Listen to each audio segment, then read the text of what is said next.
Olá, eu sou Vinícius Orza e sejam bem-vindos a mais um episódio do Elos em Fluxo, um mesacast produzido pelos integrantes do projeto de extensão Elos, do curso de jornalismo da UEPG.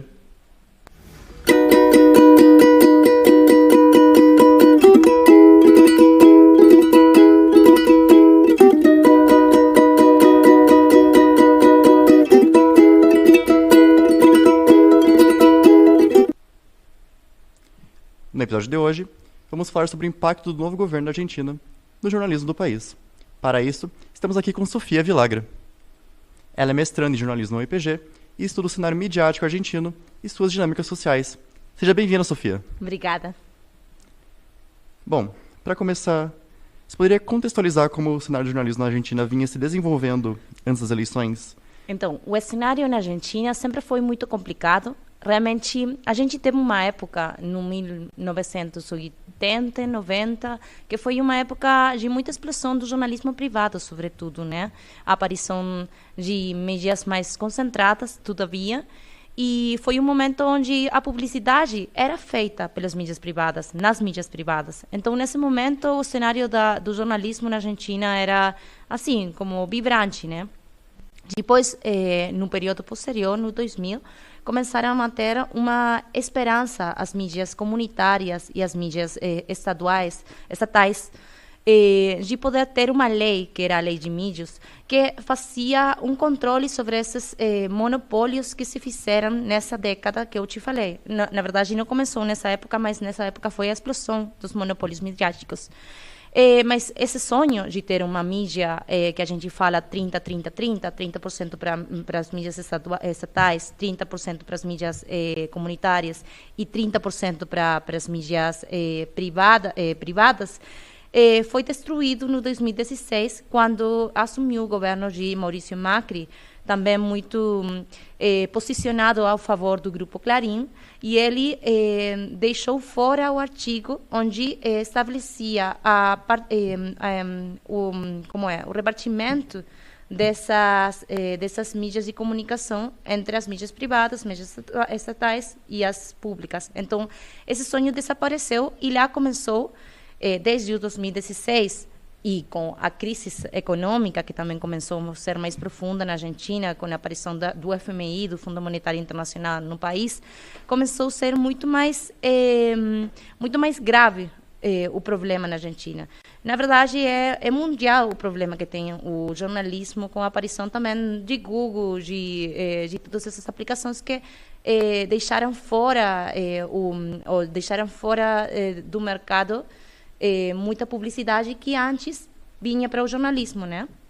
Mas na Argentina ainda pior, porque pela situação de nosso país, tanto as mídias estatais começaram a perceber menos dinheiro do parte do Estado para investimento no jornalismo, como também as mídias comunitárias que recebiam dinheiro, e as mídias privadas têm menos possibilidades de ter esse recurso. Isso é o cenário que marcou os últimos anos na Argentina, na mídia. É uma mídia que está em crise há um tempo atrás já. Bom, ainda sobre o cenário da política na Argentina, após a vitória de Javier Milei nas eleições de 19 de novembro de 2023 e com a posse em 10 de dezembro, o ambiente político na Argentina está se modificando. Na tua perspectiva, na tua visão, de que forma isso acontece e como pode estar afetando os meios de comunicação do país? Então, sim, é verdade que após o governo de Javier Milei, as coisas se modificaram na prensa mesmo, né?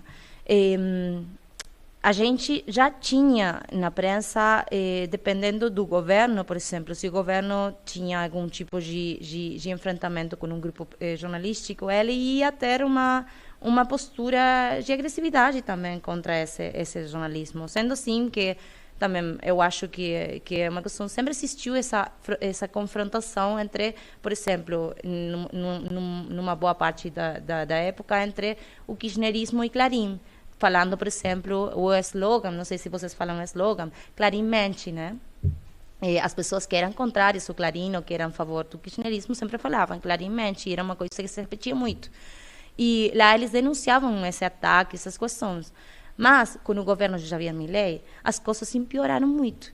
Porque não é somente falar Clarim mente, Clarín e todos os meios que falam em contra dele. Geralmente, Clarín tem uma posição muito mais a favor dele, né? E até está sendo denunciado uma certa preferência por parte de Milei hacia eles, eu acho que pela questão de que ele suspendiu tudo que é a pauta publicitária do governo para as imprensas, para tudo.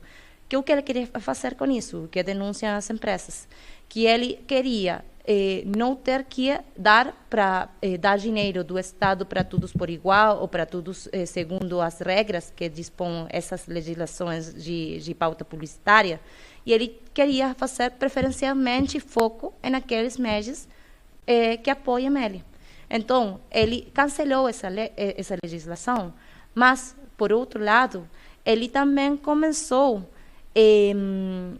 gerar, ou não começou a gerar, está sendo denunciado, ou foi denunciado, que essas mídias que são a favor dele, que você percebe pelo discurso que eles têm, estão recebendo fundos das empresas estatais. Então, ele não financia a prensa privada, a prensa comunitária, a prensa pública, com o dinheiro do Estado, com as publicidades estatais, mas ele financia as mídias que ele quer através das empresas públicas que investem muito mais dinheiro que investiam antes nessas mídias. É uma questão que está afetando muito a situação. E, além disso, a violência que ele está exercendo contra os jornalistas mesmos. Ainda sobre a situação na Argentina. Houve uma polarização política depois da eleição dele? Como que você acha que isso repercute na questão da mídia mesmo? Então, sim, tem uma polarização que é mais evidente nas redes que na rua. Ou seja, você na rua tem muitas mobilizações que parecem como se fossem... como se a prensa percebe que existem, mas o governo faz sempre piadas sobre essas mobilizações sociais que acontecem, por exemplo, a favor da educação pública, que agora a gente também está tendo problema. Existe uma polarização também quando você fala com amigos, você tem, assim, falando com uma experiência pessoal, né? Você tem pessoas que você considera amigos e que você deixa de falar porque pensam diferente, mas não é por sua situação, é porque tem um grau de polarização que você até briga com as pessoas que você quer ou que você queria, né? Então, essa polarização começa nas redes sociais.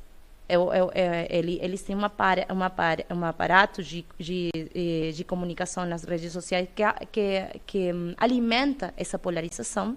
De fato, há pouco tempo, por exemplo, jornalistas denunciaram que eram muito atacados pelos trolls do governo, porque eles identificam algumas pessoas que são assim referentes dos trolls e é como se fossem que encaminham as agressões virtuais desde assim uma cabeça de equipe, e eles encaminham um exército de trolls para atacar jornalistas ou para atacar qualquer pessoa, qualquer artista que pense diferente deles. Então você vê, primeiro, essa polarização nas redes sociais, depois nas suas relações interpersonais. E na rua, você vê muita presença das pessoas que estão em contra de Milei. Você não vê muita presença assim, de mobilizações a favor. Mas essas mobilizações na rua são invisibilizadas nas redes sociais. São foco de piadas mesmo, né? Eles falam uma coisa que é assim, a pessoa... estou bebendo lágrimas de pessoas de esquerda, mas lá a gente tem uma palavra despectiva para as pessoas de esquerda. A gente fala surdo. As pessoas falam surdo quando uma pessoa de esquerda, né? De um jeito despectivo, né? Então, cada vez que acontece uma coisa assim, algumas vezes ele volta uma imagem de ele como um leão bebendo lágrimas de pessoas de esquerda. É uma coisa. Então, você pensa, nossa, tivemos nas redes, você vê a polarização. Em todo lugar você vê a polarização, mas você vê o povo muito forte nas ruas. Mas ainda assim, ainda que você está defendendo coisas tão elementais como a educação pública, que é uma coisa muito importante na Argentina, porque é uma universidade pública lá, representa a mobilidade social da gente mesmo. E você vê uma mobilização gigantesca a favor de que nossos professores deixem de cobrar por debaixo do salário da pobreza. Eles estão cobrando muito mal. e você vê ele se rindo sobre isso, e vê um monte de pessoas se rindo sobre essa questão, e a polarização está muito presente mais nas redes sociais.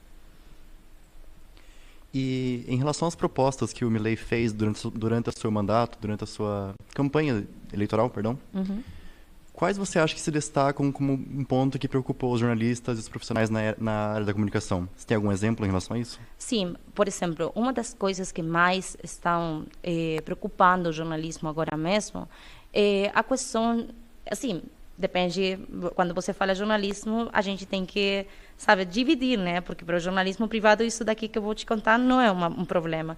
Mas ele tinha uma proposta que é de privatizar todas as imprensas, que são todas as mídias de comunicação pública.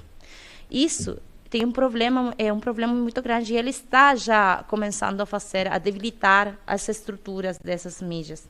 Mas é um problema muito grande porque ele está começando a apagar vozes, principalmente do interior do país. Vozes, por exemplo, que são das regiões que não são escutadas pelo centro do país, pelo Buenos Aires, né? Essas mídias públicas são muito importantes para difundir mensagens, para ter presença territorial em toda a Argentina. Mas, com essa questão, ele está apagando as vozes dos jornalistas, que, além disso, a prensa pública é mais independente do poder político, porque eles têm assignado um dinheiro para eles, e não pode, as pessoas que são contratadas geralmente não podem ser afastadas do seu cargo pela sua opinião. Então tem muita diversidade de opiniões, é bem diferente. As estruturas de mídia pública são importantes para a democracia, e ele quer fechar as mídias públicas justamente porque não tem um discurso que favorece ele. E, além disso, ele fez uma coisa muito ruim no começo de ano, cumprindo uma dessas propostas, que realmente é uma perda muito importante para o jornalismo na Argentina, que ele fechou a Agência Nacional de Notícias, que era uma agência não uma agência que repite notícias, ela produzia notícias e dava de graça para todas as mídias do país. Então, o que acontecia? Esse sistema favorecia, porque eles tinham referentes assim em todas as partes do país, tinham em estados muito pobres, como, por exemplo, a região norte da Argentina é muito pobre, tudo que é Salta, etc.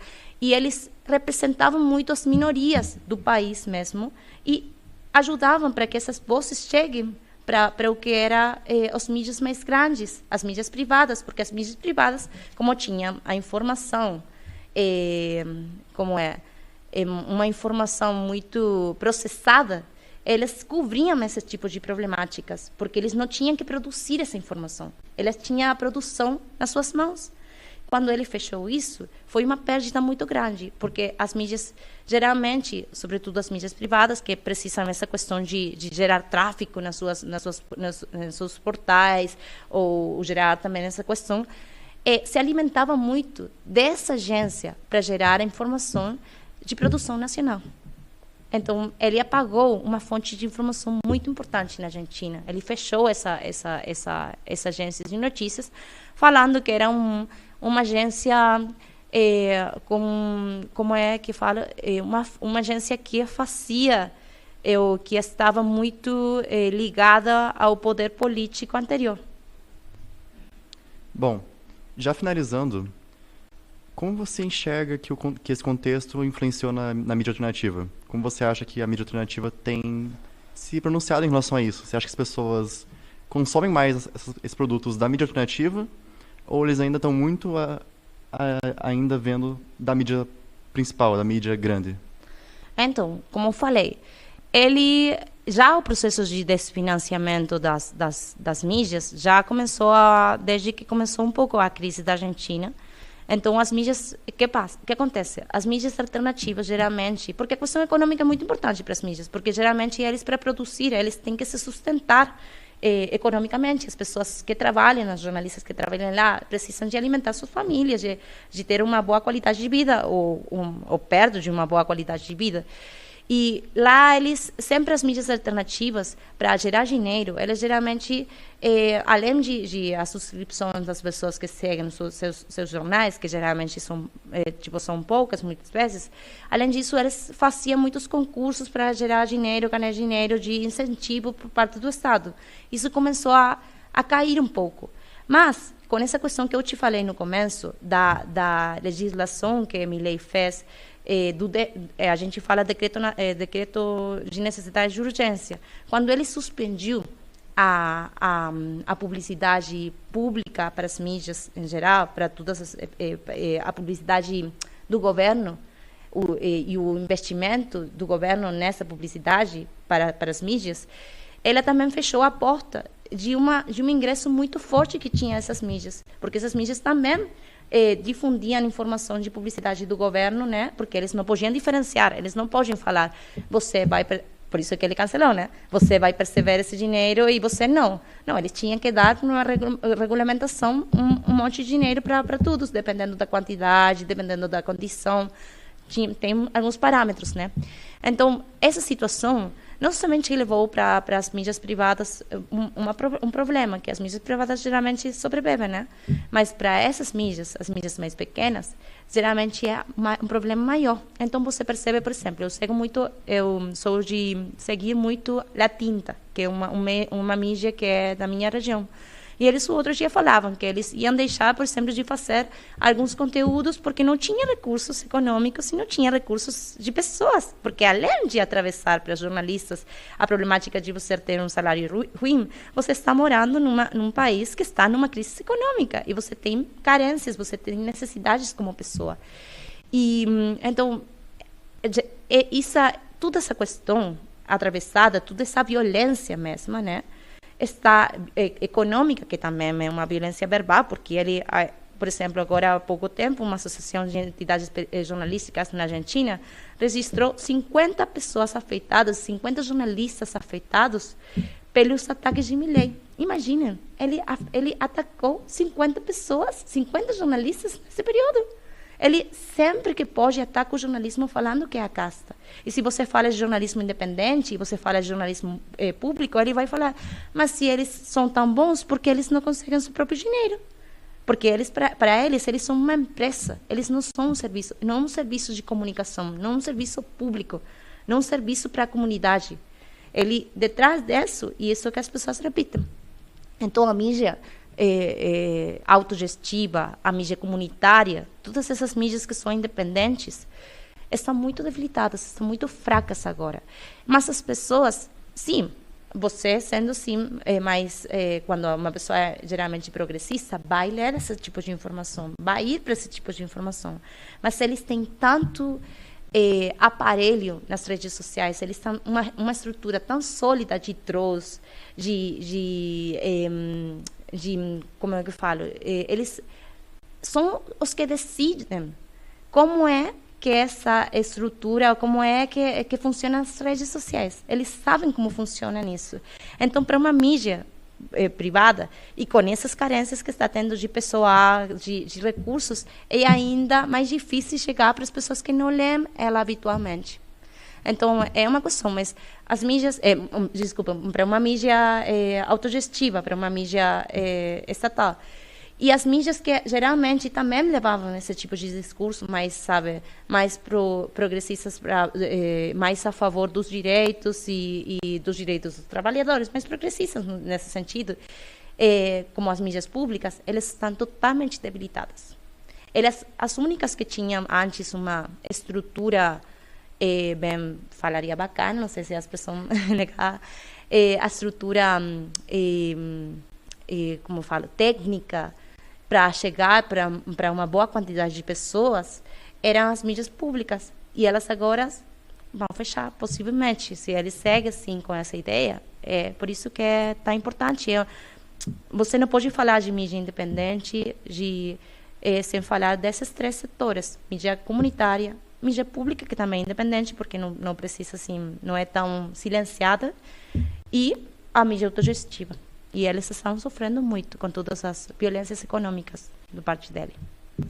Bom, eu vou finalizar puxando um gancho desse assunto, Você teria alguma recomendação de algum site, algum portal para que fosse contra essa questão do Milei, que fosse mais criterioso em relação às notícias?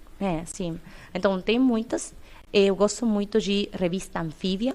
Revista Anfíbia é uma revista, é um portal de notícias que é de uma universidade lá.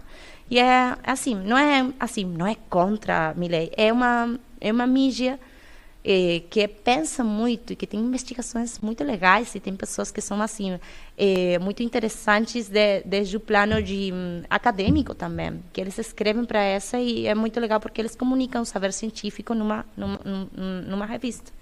Não é revista, é num site. E além disso, eu gosto muito da Tinta, que eu falei, mas a Tinta não recomendaria muito porque é mais da minha região, né? Do meu estado. E eu tenho muita... também depois tem mídias privadas, mas é assim, eu não gosto muito porque algumas vezes são sesgadas mesmo, né? Porque a questão não é ir em contra de Milei ou a favor de Milei, eu acho. A questão é pensar por que a situação da gente chegou a esse plano, né? Qual é a indignação do povo com as políticas anteriores e por que a gente está agora como está, né? Tipo, nessa situação de polarização, brigando com seus familiares, seus amigos. Então, por isso que eu gosto mais de Anfíbia. Mas depois tem Página 12, tem alguns que vão em contra dele, assim, mas é pontualmente mais a favor de uns em contra dele, né? Mas Revista Anfíbia. Bom, chegamos ao fim de mais um episódio do Elos em Fluxo, um MesaCast criado e produzido por acadêmicos do projeto de extensão Elos, do curso de jornalismo da UEPG. No episódio de hoje, falamos sobre as questões que envolvem a relação do governo do presidente argentino Javier Milei com o jornalismo. E conversamos com a mestranda do jornalismo, Sofia Villagra. Muito obrigado pela participação de hoje. Obrigada a você. E obrigado também a você que nos acompanhou até aqui. Siga nossas redes sociais disponíveis na descrição. E até a próxima!